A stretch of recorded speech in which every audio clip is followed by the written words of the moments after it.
This year, because of COVID, we've switched to a mostly virtual program. We're excited for the possibilities that this presents us as we can expand our audience's scope and reach, as well as our ability to connect with speakers and experts that are beyond our geographical reach. Thank you for joining us this year as we explore the canyon pilgrims in the heart of the sea and Marsha Diane Arnold's Galapagos Girl, Galapagos.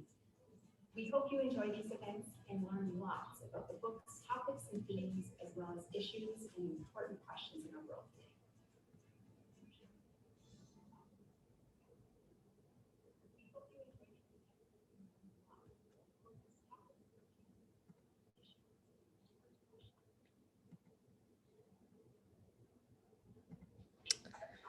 Well, welcome readers. Thank you for coming to Swimming with Penguins and Learning Through Nature.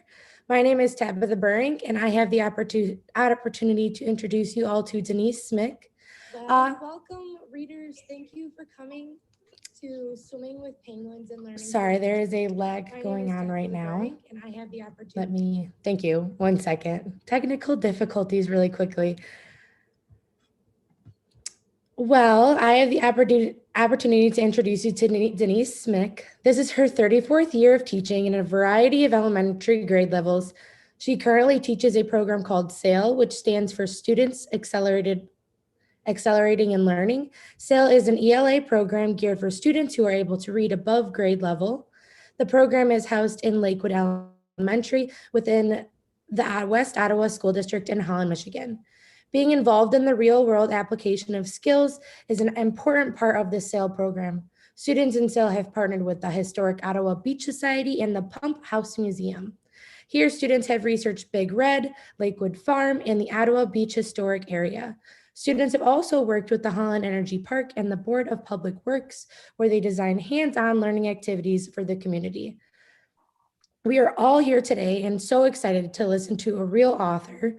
We look forward to applying Ms. Arnold's writing advice and discussing the concepts presented in Galapagos Girl, Galapagenia. I will now let Denise Smick take over to introduce today's author.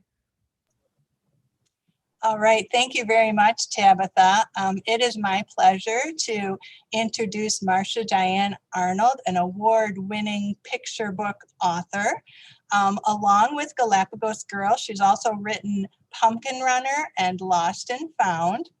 And on top of being such a great author, she's done many school visits. She does manuscript consultations, and she also teaches writing. She currently lives in Florida, but also has lived in Kansas and California.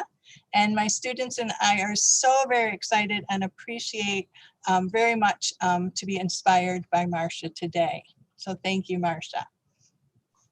Thank you.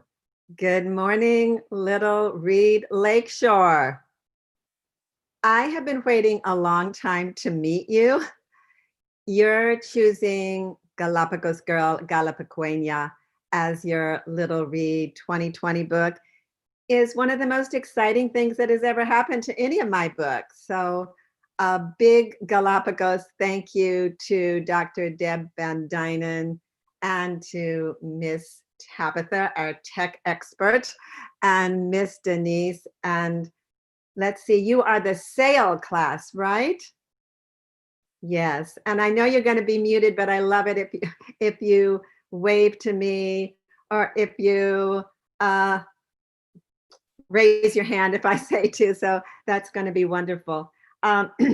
So also, I wanted to say that I am most grateful to Hope College and all of its partners and the National Endowment for the Arts. Thank you all. I would like to begin by asking 2 questions. I wonder who of you might be interested in swimming with sea lions in the ocean. You can raise your hand. I think everyone, just about, yeah, wonderful. Of course you would. Well, in the Galapagos Islands, which is the setting for Galapagos Girl, you can swim with sea lions and sea turtles and manta rays and even extremely cute penguins. I was lucky to be able to swim with sea lions when I visited the Galapagos. And Valentina, the real Valentina, who my character in Galapagos Girl was inspired by, swam with sea lions and penguins all of her life. She started when she was younger than you. So we'll talk about swimming with sea lions and penguins more. But my second question is, who out there, and I think I know the answer to this, who is a writer or an artist? Raise your hand. Wonderful, wonderful. I suspect everyone within the sound of my voice is in some way a writer or an artist or a storyteller, because we really all are storytellers. We are telling stories to each other all the time. And it's particularly fun when you tell a story about something that you're very excited about or you're passionate about. And I suspect that most of you have written about things that you know really well or that you're interested in. And it is the same with me. When I wrote about the Galapagos, I had been fascinated with the Galapagos Islands for a very long time, and I'd wanted to visit them most of my life. So one of my favorite parts of Galapagos Girl is the very beginning. So since this is a community read, I would like to read you just the beginning of my book. I wonder if I need my glasses, guys. Let's try it without. Valentina was born on an island formed by fire, surrounded by blue-green sea. Sea lions splashed their greetings, blue-footed boobies danced, iguanas saluted from a lava bridge. Welcome, Galapagos girl, they seemed to say. Bienvenida, Galapagueña, echoed Papa, Mama, and 11 brothers and sisters.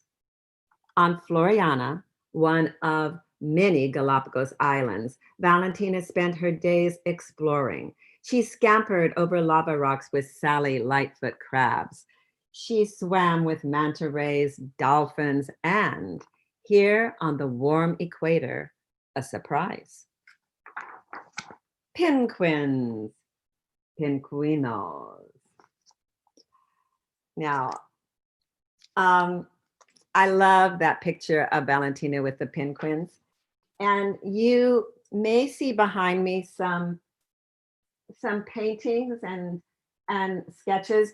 I am very lucky because often my illustrators will send me an original piece of art. The middle one, the orange one, is actually oil painting from the Pumpkin Runner.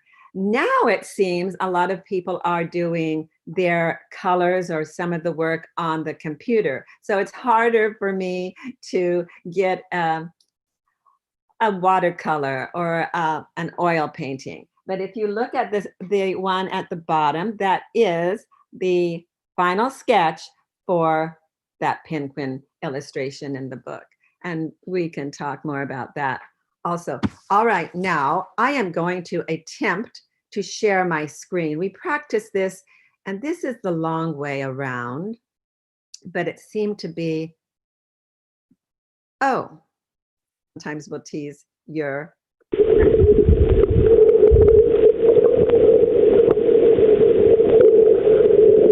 They like to mimic people and maybe jokesters. For example, as a joke, if you were out on a small boat and you put your flippers, those are what the snorkelers and scuba divers wear on the feet. If you put your flippers against the side of the boat and a sea lion might just sneak up, take a flipper and swim off with it. That's the kind of jokes they play. But sometimes they'll just bring it back to you because they can be nice as well. So they are extremely playful. We also saw sea turtles. They are much calmer. Very calm.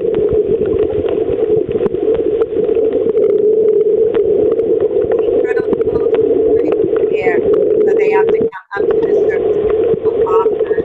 Choose, yeah, they look at the turtle going up.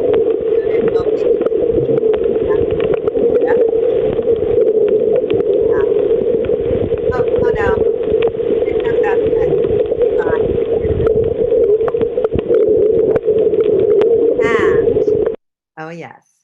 We swam with penguins. Now, it's really hard for me to see the children, which I don't like. I really love to see you closely. But look and see how many penguins you see in the water. And hold that in your mind. And let's see. When I first, my eyes aren't as good as they used to be. So when I first looked at this photo, I thought I saw 4. And then I realized I saw 5. And now, if the light is good, there are 6. There are the 2 in front with their white bellies. There's 1 in the distance. And then there are actually 3 beneath all the others. So there are 6 penguins. Now, penguins can be rather shy. And so they're not as playful as the sea lions. And we will return to these cute guys a little bit later. Galapagos girl, Galapagueña. This is a bilingual book. So it was written in 2 languages, Spanish and English. ¿Cuántos de ustedes hablan o leen español? Raise your hand high if you, can you speak both Spanish and English, anyone? Okay, that's okay. Yo hablo y leo un poco. That means I speak just a little, as you can probably see. I began this book 13 years ago. 13 years, that is older than most of you. And in actuality, I wanted the book to have some Spanish in it. I did not think it was going to be a bilingual book. So I sent my manuscript off with a few phrases and words from Spanish that I had worked very hard on. But then my publisher decided they wanted it to be bilingual. So almost all of my phrases and Spanish words disappeared, except for a few, which you can probably find. The Galapagos Islands are where I met Valentina Cruz. Here we are together. She was my nature guide, and she showed my traveling companions and I the unique wildlife and plants of the Galapagos. Now, Valentina was the inspiration for my main character here. And because this is a fiction book, even though it's inspired by a real person and a real place, it's fiction. So I could have chosen any name I wanted. And you really should think about choosing the right name for your book and your story. Well, I thought Valentina was the perfect name. So it's Valentina in my book as well as in real life. Valentina grew up on the wild Galapagos Islands with her mother and her father and her 11 brothers and sisters. This is Valentina. She's the little one, along with an older sister and her mother on Floriana. And here is Valentina with her father. And Valentina called him an adventurer who loved nature and books. And oh, Valentina could tell so many adventure stories about her father. When he first came to the Galapagos Islands, and he came before he was married, and then he went back and got married and brought his wife. But when he first came, there were only about 100 people. Actually, I think it was exactly 100 people on all of the Galapagos Islands, 100 and more islands. And I believe there are only about a dozen on Floriana, where he lived. Let us find the Galapagos Islands on this map. I suspect you may already know where they are, but the top arrow is Michigan, right? There by Lake Michigan and the other lakes. And if we go straight down through Central America toward South America, we would land in Ecuador, the country of Ecuador. And then if we were all going together to the Galapagos Islands, we would either get on a plane or a big ship, and we would travel 600 miles west to the Galapagos. And the the Galapagos are right on the equator. The red line that you see points to the red dotted line, and that's the equator, which simply is an imaginary line that divides the northern part of the Earth and the southern, or the northern and southern hemispheres. So here we are in the Galapagos. These are the 13 major islands. Actually, it shows 14 here, Rábida, but usually it's considered 13 major islands and then hundreds more. One of these islands has a very unusual shape. And when we get to the questions and I can hear you, I want to hear what you thought it was. But do you see it? It's Isabella. The green arrow is pointing to it. And so I want you to think in your mind what that island looks like to you, and then I will tell you what I think it looks like. Okay, Isabella. I think it looks like a seahorse. Oh, raise your hand. Did anyone think it looked like a seahorse? Yeah, good. And I suspect some of you had other creative notions. If you go south, if you go down to the bottom of the slide, that's Floriana, where Valentina grew up. And right above that is the round island of Santa Cruz, which is where most of the people live. The island Baltra, it looks like it's actually touching Santa Cruz, but it's just very close to Santa Cruz. That island is where we would fly in. We flew in to Baltra. That's the easy way to do it. So we flew in from Quito, the capital of Ecuador, to Baltra. Then we got on a ferry. Sometimes they call it a water taxi, and we went across the water to Santa Cruz, where we began our adventure. Now, the Galapagos are volcanic islands, so they were all formed by volcanoes. And I'll go back to my book now because I want to share something. I know you are writers, and all writers try to use words in a lyrical manner, especially fiction writers, especially picture book writers and poets. And they try to use poetic words. So my very first line in this book is, Valentina was born on an island formed by fire. So that is my way of trying to be poetic, formed by fire. I could have written, Valentina was born on an island formed by volcanoes. But to me, that didn't sound as lyrical, as musical. So writers will always be looking for other ways to say things. So because they're volcanic, a lot of the islands are very rocky. Sometimes an island will just look like a big rock sticking out of the ocean.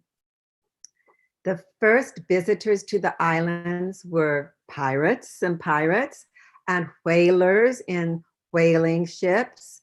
And then later came scientists like Charles Darwin. Now, over 200 years ago, about 1793, some people think, some seamen thought it would be a good idea to put up a barrel on Floriana Island, and it is now called Post Office Bay. Their idea was that when whalers went out to sea, they could leave a letter in the barrel for their family. Then if seamen were coming back and going home to Europe or the United States, they would, remember, it took months to get to sea in those days.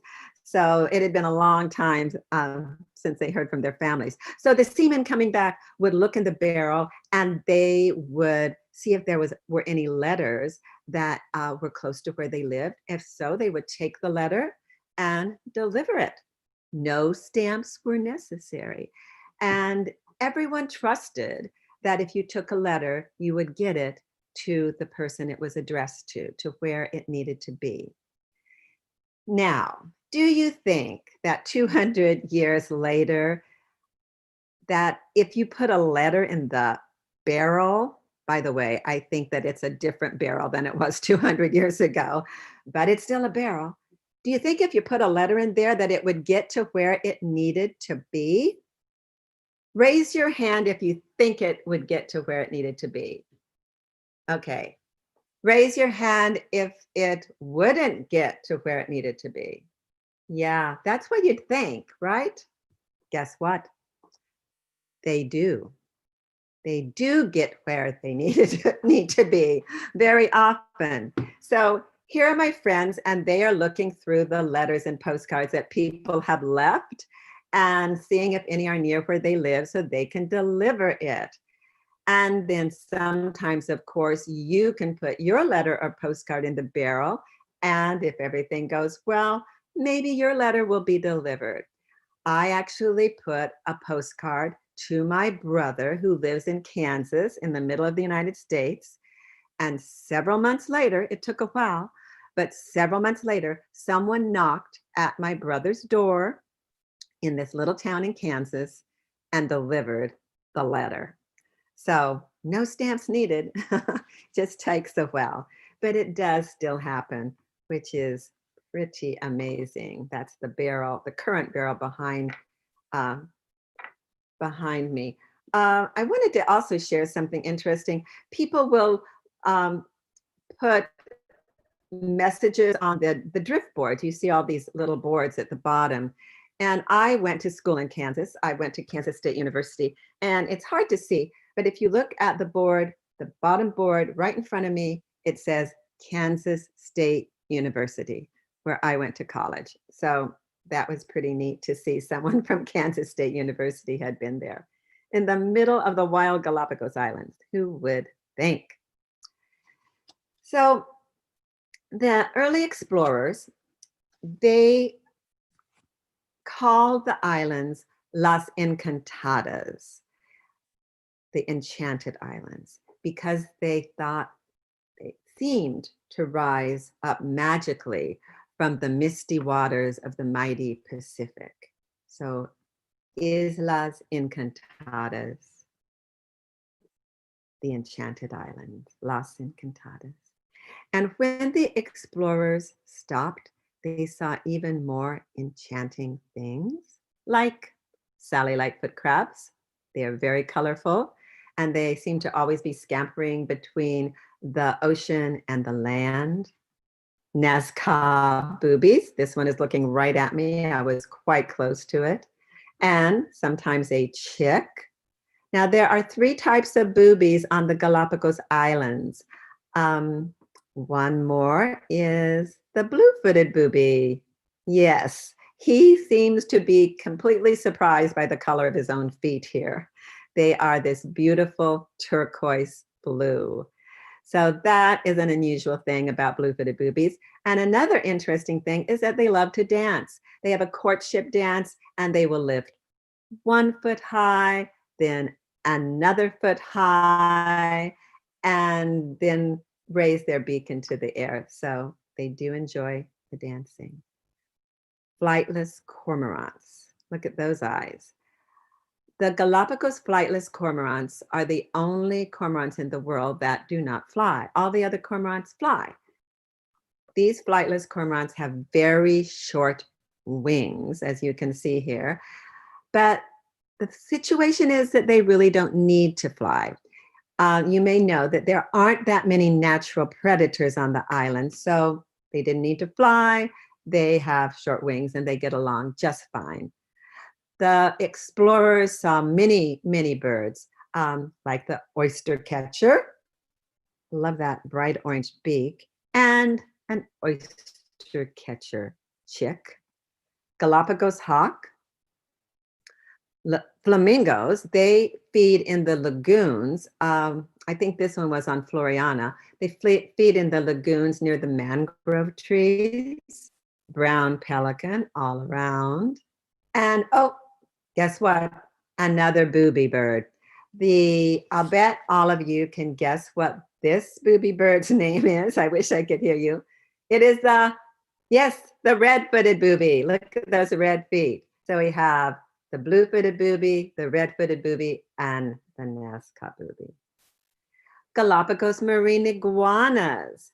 They are everywhere. They are endemic. They are only found on the Galapagos Islands. They're endemic to the islands. I think some of them look a little bit like dragons. And they're the only lizard in the world that feeds on seaweed. Now, my granddaughter loves seaweed. I don't really care for it. I wonder if any of you like seaweed. Raise your hand if you love seaweed. Oh, yay, there are some. Well, my granddaughter and you and the marine iguanas all love seaweed. Here's a marine iguana going out to find seaweed. So some of the big iguanas will dive up to 80 feet, but that's very unusual. Most of this dive 6 feet or so, or they feed in the tide pools. When they get back from that chilly ocean, they are a little bit cold. So they do a lot of sunbathing. I love this one. They are bathing in the sun. Sometimes I like to join them. That is a lot of marine iguanas. They were everywhere on the rocks, keeping themselves warm until they needed to go back out and eat again. Galapagos tortoise. They move very slowly, as you might expect with this big shell. And I think that the fact that they move slowly and take their time might be one reason that they live so long, 150 years or longer. This guy seems to really know how to relax here. That would be nice if we all did. Oh, I took all of those pictures of the animals except for the ones you see me in and a few more. So here I am, and what do you see behind me on those rocks? Penguins, yes, indeed. Remember that we're on the equator where it's usually very warm. And most penguins are found, well, if you go to the very bottom of this slide, you'll see the Falkland Islands. And then beneath that is Antarctica, where most penguins are found. Some are found in Australia, in New Zealand, in South Africa, but no other penguin species is found as far north as the Galapagos. So it's quite unusual. You might think it's warm. What are the penguins doing there? But it's okay, because there are currents coming into the Galapagos Islands and they bring cold water. So it can be a little bit chilly in the water. And so the penguins are just fine. Now, I think what I want to tell you next is that I thought I had all of my research done. Writers do a lot of research, even writers of picture books, even if it's a much simpler picture book than this, we still do research. And I had read books, I had looked through the internet, I had done lots of virtual chats with Valentina, and we'd emailed back and forth.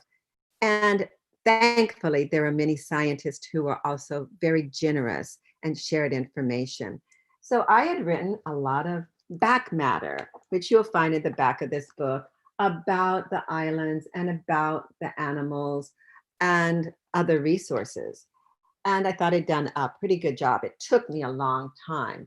But one day, just 2 weeks before the manuscript and the illustrations were going to go off to the printer, my editor decided that the information on Galapagos penguins was outdated.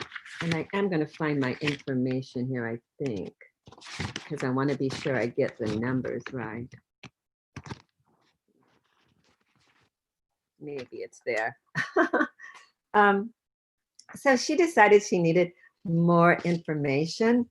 And I thought, oh my goodness, what am I going to do? It's taken me so long already to research all of this. And sometimes this kind of very specific information about animals is difficult to find. And then you may find two scientists who disagree. So I needed to be a bit of a detective. And by the way, as you probably know, since you write, sometimes we writers do need to be detectives. What would you have done? I thought, will I need to go and buy a ticket and fly to the Galapagos and count the penguins myself? That wouldn't have been very practical, and they move around a lot, so it's hard to count them. So I thought, let me just look on the internet. I found an article written by Daniel Garcia, and it was about the Galapagos in general. It didn't mention Galapagos penguin, I don't think. And I thought, well, I wonder if I could very quickly find Daniel. And so I went to Facebook, and Daniel was there. This is Daniel in the Beatles shirt. He sent me this after we met on Facebook. And I wrote Daniel, I private messaged him. I said, I'm trying to find information on the Galapagos penguin, like when the last count was. He said, let me ask Gustavo. And I thought, Gustavo? Who is Gustavo? Well, Gustavo is the man that you see behind Daniel with the headlamp. And he just also happens to be the head scientist in charge of counting Galapagos penguins. I felt so very lucky. Besides that, they had just counted the penguins the month before. And so there were 1,300 to 1,600 Galapagos penguins at that time. That was in 2017. That was 3 years ago. Actually, I'm going to show you these cute little guys. Here they are on the boat, and the scientists have brought these in to measure, make sure they're healthy, to tag them. I was wondering how many Galapagos penguins there might be now. So I went to Facebook and I found Gustavo. We had become friends on Facebook, although I've never met Daniel or Gustavo in person. And he wrote me back quite quickly and he said, we just did the count. What was the count? Oh, 1,940. They had a very precise count this time. That is almost 2,000. So 3 years ago, 2017, it was 1,500. Now it's 2,000. So that is very good news for the penguins. And that is not a lot of animals for one single species to have, but it's still enough if people like Gustavo and Daniel work toward keeping the penguins safe, and we help to keep them safe. Now I'm going to share a video. It's a little alarming and it might be a little loud, but this is a cute penguin video. Oh my. The scientist took this video. Daniel sent it to me. The penguin is in the little lava tube where it lives. And of course it would be alarming for him to have them taking that image, that video. Here we go again, one more time.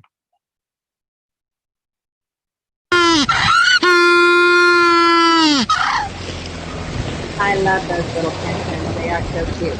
But my favorite Galapagos animal is the sea lion. I have to say it's the sea lion. Oh yes, I am fairly close here to the sea lions. The current regulation is that you should not be more than 6 feet. You need to be at least 6 feet from a wild animal in the Galapagos. Now, you might think that, well, wouldn't the wild animal run from you or be afraid of you or maybe even be aggressive and come toward you? But again, almost no natural predators. So the wild animals in the Galapagos just consider human beings another animal just walking by. And of course, the travelers who come there are very careful not to harm them. So, oh my goodness, this Galapagos Mockingbird is closer than 6 feet. It is breaking the rule. It must have thought my foot was a sea lion. I don't know. I hope you're giggling a little. That's supposed to be a joke. This is a Galapagos mockingbird. There are also Floriana mockingbirds. They are very endangered. And I believe, anyway, last time I knew, they were actually not on Floriana, but on some little islands near Floriana. So, but I was 6 feet away. That's one of the fun things about going to the Galapagos, that you can be so close to the animals. I like sea lions on land or in the ocean. I like adult sea lions, although the males are a little scary. I like the sea lions jumping or lounging, and I really like those baby sea lions here. I told you what one of my favorite parts of the book was the beginning, but my very favorite words, I think, are is the last phrase. And it's, we will not forget you and we will help to keep you safe. Now, I use that phrase several times in the book, and this is a technique that writers often use. We repeat, if it's appropriate, only if it works with the book, only if it's appropriate. We repeat a word or a phrase that helps to emphasize something, that helps to maybe emphasize the theme of the book. So we will not forget you and we will help to keep you safe. So I won't be able to hear you, but Miss Denise, I'll be the director. Let's all say this together. We will not forget you and we will help to keep you safe. I hope that you said that. Well, in my book, I talk about Valentina going away to a school. And she did go to Ecuador. She lived with her sister and went to school there. I believe she was about 10. I don't mention that she went to another school on the island first. And we decided we wanted to give a gift to that school. It is the smallest school in all of the Galapagos. We gave them a projector. So Valentina went with her son, who's in the blue, and her daughter, who's in the pink, and presented the projector to them.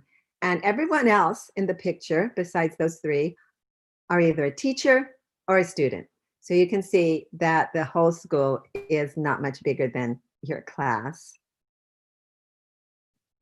I hope that you may have had a chance to visit my website, marciadianearnold.com. Teachers, there's under activities, there's a really wonderful teacher's guide for all of for the book Galapagos Girl. And if you have visited my website, you might notice that I really like animals. And I was lucky because I did grow up on a farm surrounded by farm animals, chickens, cows, and my grandmother's farm dog here.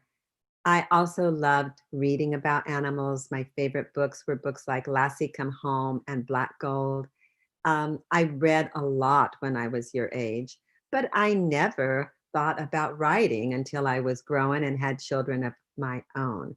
So I am what people sometimes call a late bloomer. I did not start doing what I enjoy doing until until pretty late in life. I can't even remember now, I'm so old, in my late 30s maybe. And you all are very lucky because you are early bloomers. So if there's something you like to do, whether it's science or building or writing or drawing, if you enjoy doing it and you do it now and practice it regularly while you're your age, let's say you did enjoy writing and you wanted to be a writer. If you practiced it now, then when you're my age, you would be a much better writer than I am, and you would have lots more stories and books to share. So good for you, early bloomers. When I started writing, I was afraid I would run out of ideas.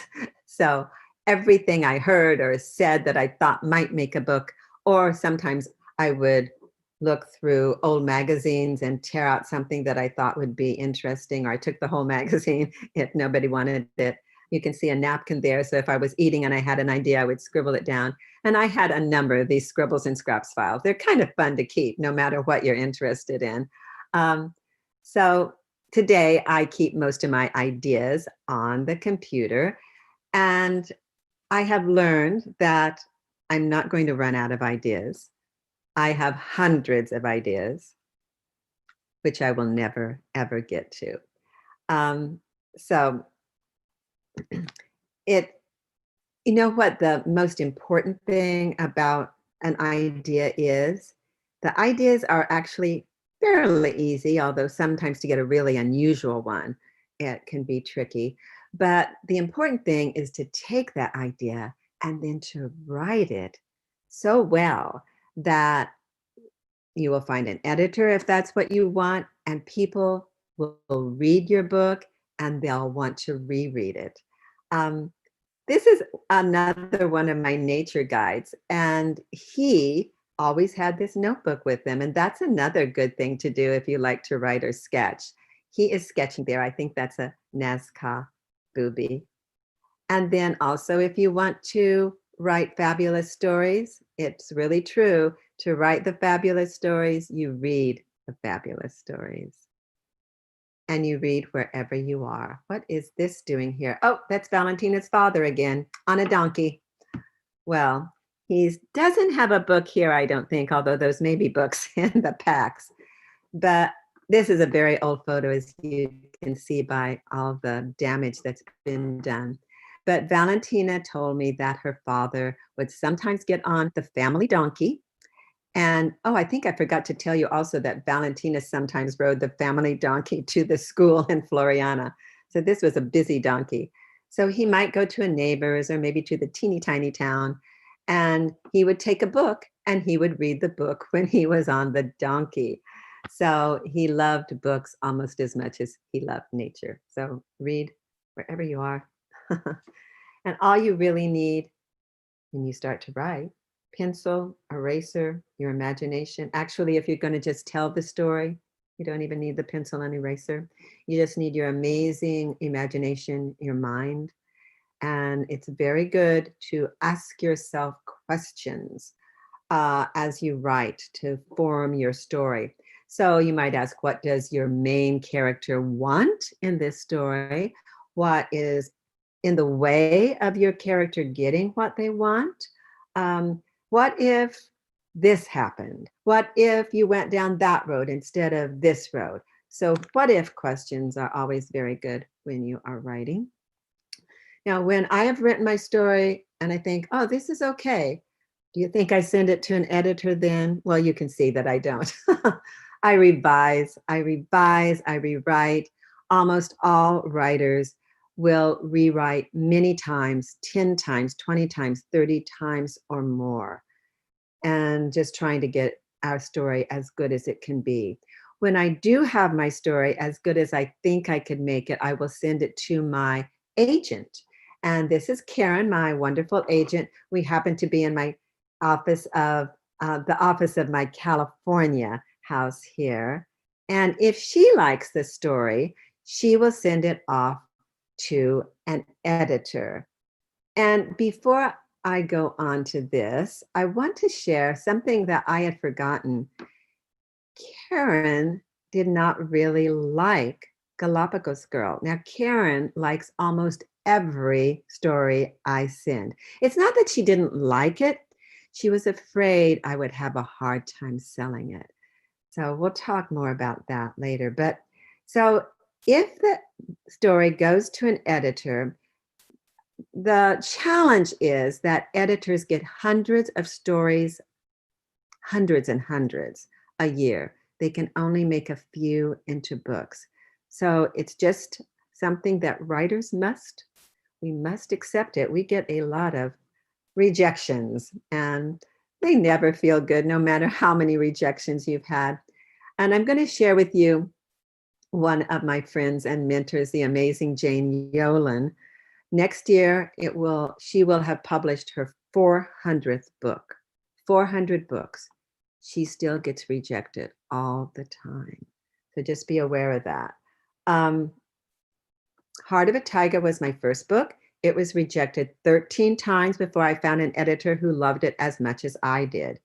And then it went on to win awards.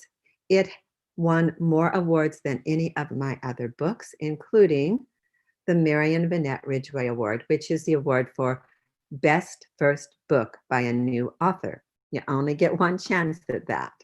So that was pretty cool. Galapagos Girl was, as I told you, my agent wasn't sure about it. My writers group didn't think I'd ever sell it. And I know it was rejected 4 or 5 times. But it has gone on to win a number of really nice awards and honors, including the Green Prize for Sustainable Literature. And of course, the Little Reed Lakeshore 2020 Read. So my goodness, along with In the Heart of the Sea, the big Reed Lakeshore book, which I am very excited to read. I think it's really nice that both of your books this year are about the ocean. So this slide represents all those no's I got from my first book, 13 no's. And what do you see there right in the middle, a teeny tiny yes. I only needed that one yes to be on the way to where I wanted to be. And it is the same with each of you. There will be rejections in your life. And the important thing is to not let them get you down. Or if they get you down for a while, you pop up later and keep going on, because it does only take one yes to be on the road to where you want to be, we'll say. Sometimes writers get to meet their editor. Now, most often we don't meet our editors. We don't meet our illustrators. My son happens to live in Connecticut, so we sometimes go through New York City on our way to Connecticut. So I went to the Lee and Low offices. Lee and Low is the publisher in New York City. I met my editor, Jessica, and we went over the final art together of Galapagos Girl. So that can be great fun. I talked to you about how my words change and the story changes. I mean, the story can change a lot. You might get rid of a character, or you might change the plot a little bit. The illustrations also change. So here is a very early sketch of Galapagos Girl, and here is the illustration. I wanted to show behind me. You can kind of see, did I show you this already? Anyway, that's the illustration, the early illustration. Now you can see that in this one, this was an early sketch because she has added the fins, the snorkel, the swimming suit. There's shoes here, no shoes here. So things change quite a bit. Usually what the illustrators do is they'll make what is called a dummy when they get your manuscript, when they've decided they want to illustrate it. And that's just like 32 little boxes, and they'll make quick little sketches, and then they'll start to sketch more in more detail. Here's another early sketch from Galapagos Girl. Well, you won't see this in the book because everyone decided that this would be the better illustration. In the text, my words talk about the animals being in danger. And so we decided to use the Galapagos petrel, which are those little birds that you see there. Petrels are nesting on the ground. And so they have always had an issue of having predators attack them. So they are threatened. So we decided to use the Galapagos petrel. So we've talked about how each of you are writers and storytellers in some way. We've talked about not letting your dreams get squashed by someone rejecting you, remembering that I had 13 no's. So there were 13 editors who didn't like my story. One did. So editors, people, they have different opinions. So you keep working toward that one. I have written a little rap or chant. I'm not much of a rapper. And this is to help us all remember that we are all story magicians. Okay, Miss Denise, we're going to try to chant this. This will be very difficult since I can't hear you. And we're hundreds of miles apart and doing this virtually. So I'm going to slow the chant down. And I'm going to start by snapping my fingers, and you can start snapping if you want. If you have a hard time snapping, which I used to, then you can very softly clap your hands on your thighs. Okay. This is a call and response. So I'll say a line, then you say that same line after me. Teachers, wherever you are, I need your help. Here we go. I'm a story magician. Your turn. I play with words. I arrange them in stories so they can be heard. I'm a story magician. I imagine new worlds. I bring them to life like a shiny new pearl. I'm a story magician. I'm awake, I'm aware. I sit with my notebook, writing stories to share. How'd we do, Miss Denise? We do okay? Let's give ourselves a hand. We did great. They did awesome with that. Wonderful. Give yourselves a hand. Fabulous. Well, Valentina had a big adventure growing up on a wild island in the Galapagos and being around amazing, unique, one-of-a-kind animals. But you know, wherever you are, you can have adventures too, be they big adventures or little adventures, all kinds of things around you, man-made things, natural things. You might see an unusual bird or an unusual bug if you just keep your eyes open and your ears open. We can have those adventures too. And maybe someday you'll find yourself swimming with sea lions and penguins in the ocean. Woo! Where's the sea lion? Sea lion. We have found sea lion. Turtles. I've got him in. What else do we see? Penguins. We were very excited. We were very excited about being in the water with all those amazing animals. And guess what? I am going to stop my screen share or attempt to and stop share. There we are. And I am so excited to have some questions from you. And we have gone a little over. I can be here however long you can be here. We did have that technical trouble at the end, at the beginning. All right, thank you so much, Marcia. Your pictures were awesome and your stories, and the kids have a lot of connections with you as a writer, and so great advice for them, but they do have a few questions. So yeah. We're gonna start with Alexis here. Just the microphone's right there, so just speak up as loud as you so can. One question that I have is, if you could go back to the book, what would you change about it? Hi, Alexis, right? Yes. Oh my goodness, what would I change about it? I'm not going to tell you. Some things must be secret with writers.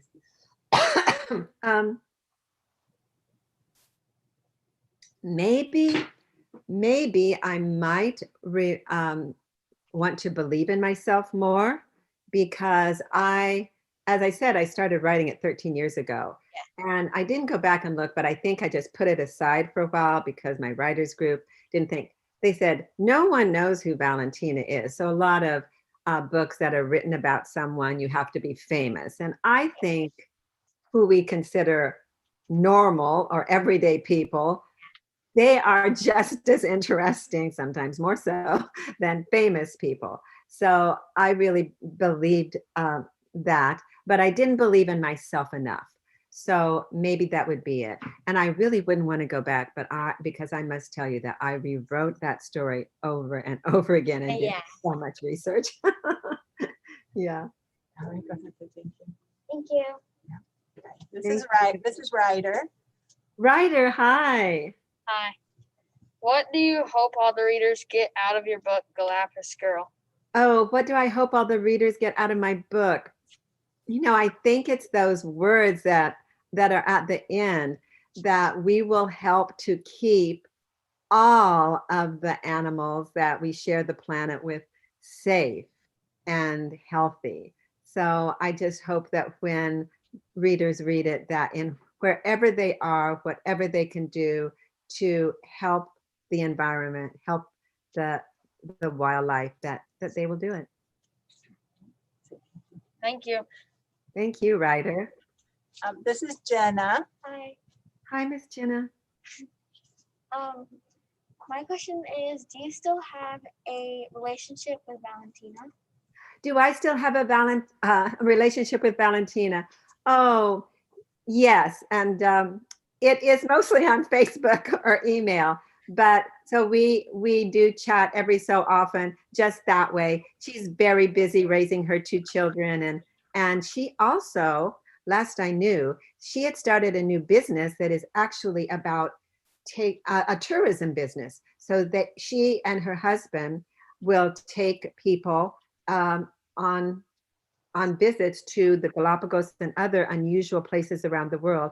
And of course, now with COVID-19, I'm not sure what's happening with that, but I would certainly someday like to go with her on a trip. Thank you. Yes. This is Nevaeh. Nevaeh, hi. Hi. What is the timeline of writing a book for you? What is the timeline? I am not as organized as some writers, and some writers will say, okay, I'm going to write a novel in a year and do it. And I'm a little scattered as a person. I have lots of things I'm interested in. And so it varies. It really does vary. Once my editor asked me to write, she said, not my editor, my agent said, there's an editor looking for this type of a picture book. Can you try it? And so I did, and it was a nice story. I wrote it in less than a month. It never did sell, although some editors liked it. It just wasn't strong enough.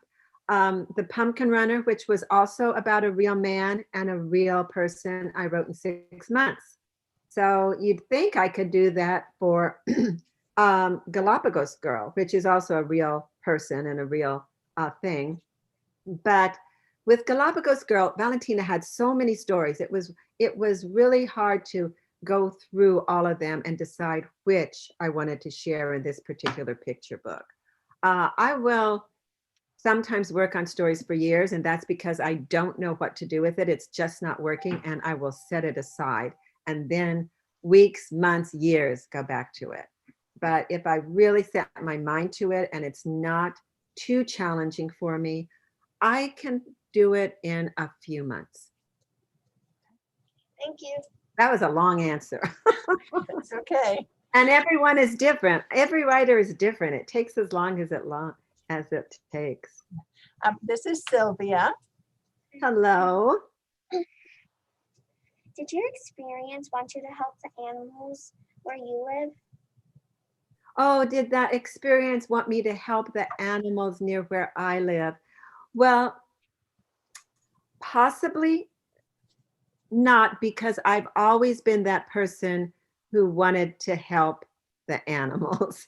So I've always been involved in defenders of wildlife and trying to do what I could to protect the wolves. I love wolves, wild wolves. And so I'm sure that it probably just cemented my desire to help the wildlife. And of course, the wildlife where you are is where you should focus on. So I have bird feeders. I'm not sure if that's a good thing or not, actually. I have bird feeders in California. I had barn owl nest that we could watch the barn owls flying and raising their chicks. So I've always enjoyed it. And I'm sure it just cemented that feeling. I wanted very much to give something to Valentina's school and also to the Charles Darwin Foundation that helps protect the animals. And so I did give some of what I was paid to the Charles Darwin Foundation also. Thank you. Yeah, go ahead. This is Derek. Hi, Derek. Were you planning on meeting Valentina, or was it just a coincidence? No, we did not. It was a coincidence, a wonderful coincidence. We did not know who our nature guides would be. And I might share this if we have time, Miss Denise. I know I answer my questions long. Oh, no, you're fine. In the dedication, it will say, for Valentina Cruz Bedan, who taught me there, and Jean Gallagher, who took me there. So Jean Gallagher is a dear, dear friend who taught my husband and I to scuba dive. She and her husband used to have a scuba diving shop in California. And her husband had been to the Galapagos so many times, he didn't want to go, but she wanted to go. And so she invited me. And so I went with Jean to the Galapagos. We were also very lucky. It was also a coincidence that the boat only had 8 of us on it. And we didn't know who the guides would be. So boy, was I lucky to have Valentina. She was working as a naturalist guide.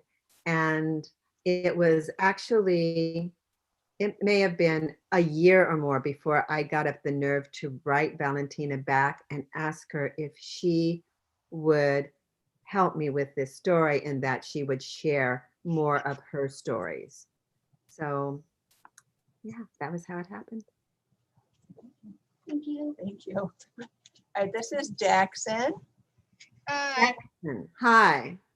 Tell us about your research process. The research process. Oh, I'm such a bad writer to ask about processes because I don't have many. The first thing I do when I research is I will read about the subject. I'll show you this because I do want to write a story about the 2024 solar eclipse.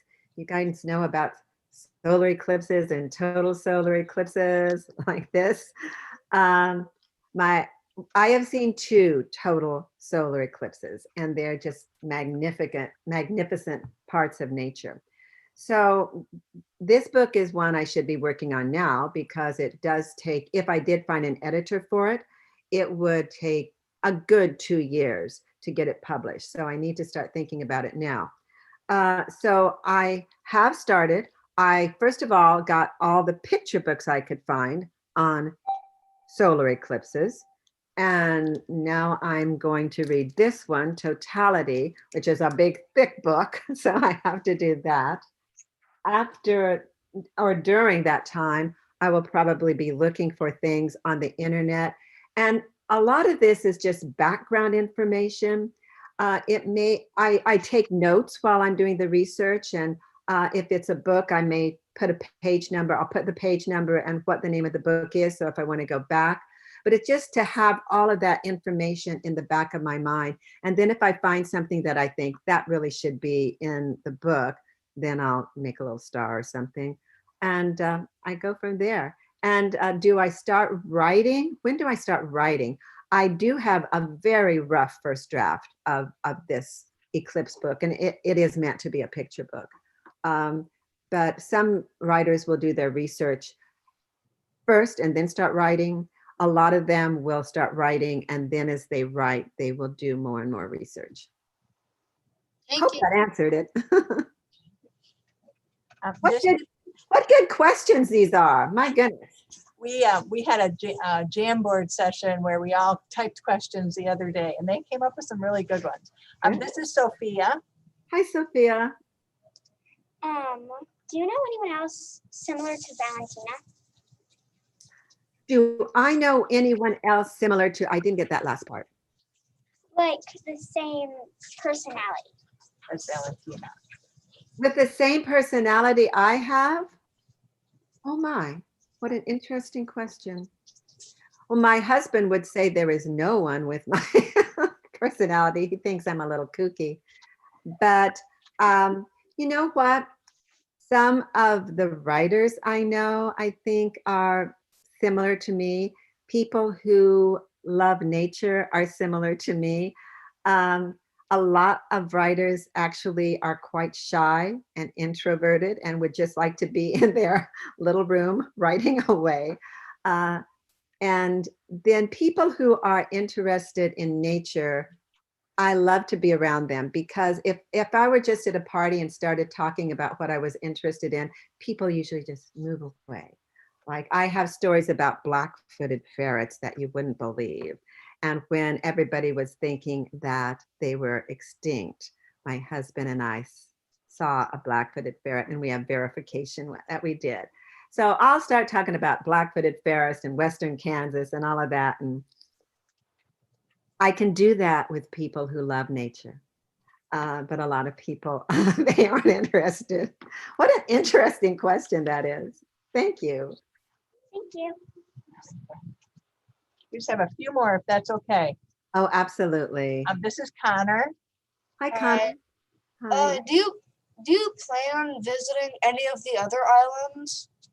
Oh, I was on Floriana. I honestly can't remember now, but we did visit a number of the islands. We visited the ones that were most interesting, because so many of them, they don't have people, they don't have much except birds. Birds can always be on the islands. I would love to go back to the Galapagos Islands and visit more. A lot of exciting things are happening.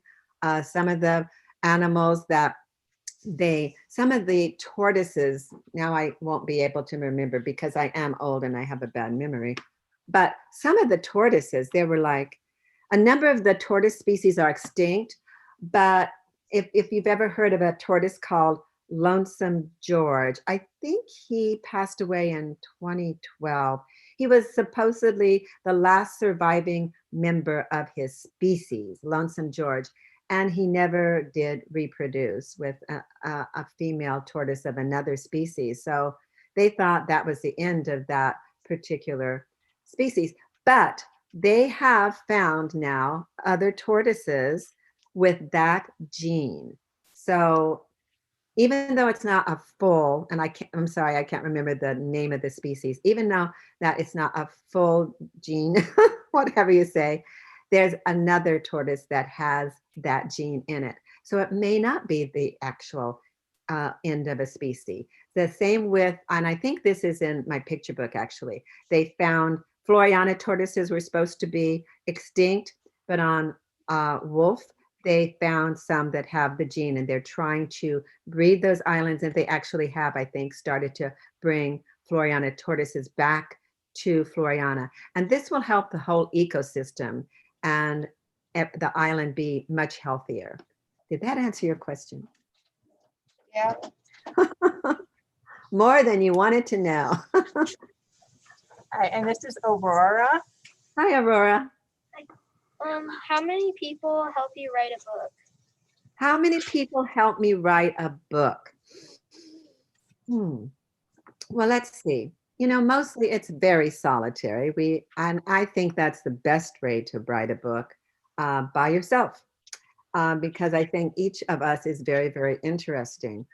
But when I have a story done and I think it's ready, I do have two writers group. I used to have this great writers group in San Francisco. We called ourselves the Cliffhangers. But when I moved from California, I couldn't see them anymore. So I have online writers groups, and we send our stories to each other and we make suggestions.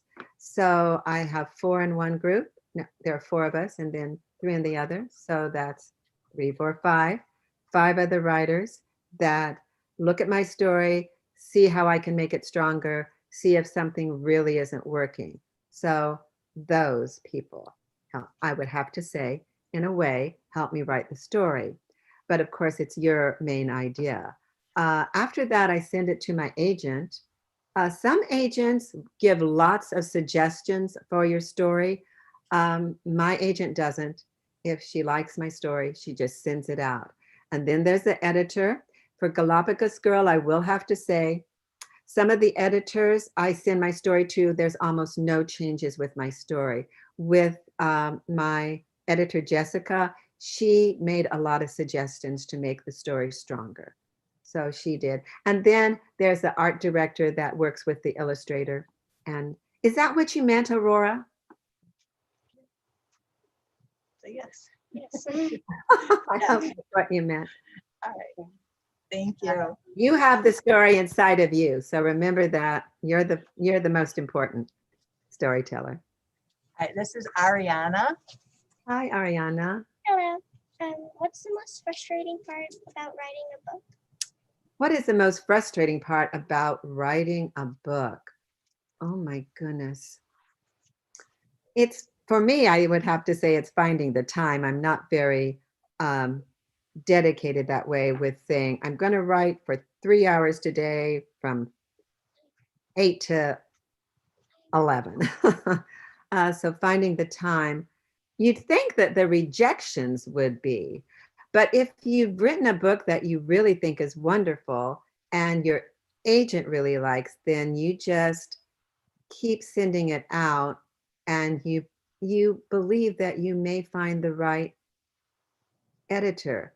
Sometimes it happens that a writer will say, nobody's taken this story now, and it's happened to me. They'll put it aside, and years later they'll take it out, they'll look at it again, maybe make a few changes, maybe not, send it out again, and it sells. Actually, that just happened with my book, that the last book I sold, Armando's Island is the name, that I couldn't sell it the first time around. I had 2 offers this time, which was just a year ago. Thank you. Thank you. And this is our last question from Julia. Hi, Julia. You saw a lot of animals there. What was the most exciting and interesting animal you saw? The most exciting and interesting animal I saw. So difficult. I would say the most exciting has to be the sea lions, because we were in the water with the sea lions for 20 minutes to half an hour, and they were just playing with us the whole time. If we would jump up, they would jump up. Then they would circle around and go off and come back. So I would have to say that most exciting time was the sea lions. And then you said the most exciting and interesting, right? Yeah.